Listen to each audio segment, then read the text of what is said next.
সুপ্রিয় দর্শক, আজকে আপনাদেরকে দেখাবো আমি যে ট্রেনের যে ব্রেক হয় এই ব্রেকটা কাজ করে। ট্রেন চালক যখন উপর থেকে ব্রেক অ্যাপ্লাই করে, তো এইটাই মূলত ব্রেক শু। এই ব্রেক শুটা চাকার সঙ্গে লাগাইলে ট্রেনে ব্রেক হয়। এরকম এক একটা লোকোমোটিভে প্রায় প্রতিটা চাকাতে থাকে। আমাদের এই আহ, আধুনিক ইঞ্জিনে যে ব্লকগুলা ব্যবহার হয় এগুলা হচ্ছে ফাইবার ব্লক। আর আমাদের আগের যে সমস্ত লোকোমোটিভ আছে ওই সমস্ত লোকোমোটিভে যে ব্লকগুলা ব্যবহার হয় বা ব্রেক শু ব্যবহার হয় সেটা সম্পূর্ণ একটা লোহার মেটাল দিয়ে তৈরি।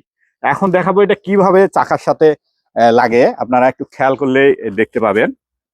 এটা মূলত ব্রেক অ্যাপ্লাই করলে এইভাবেই চাকার সাথে অ্যাপ্লাই, এখান থেকে ফাঁকা থাকে, ফাঁকা থেকে সুন্দরভাবে এইভাবে লাগে, পরে ট্রেন ব্রেক হয়।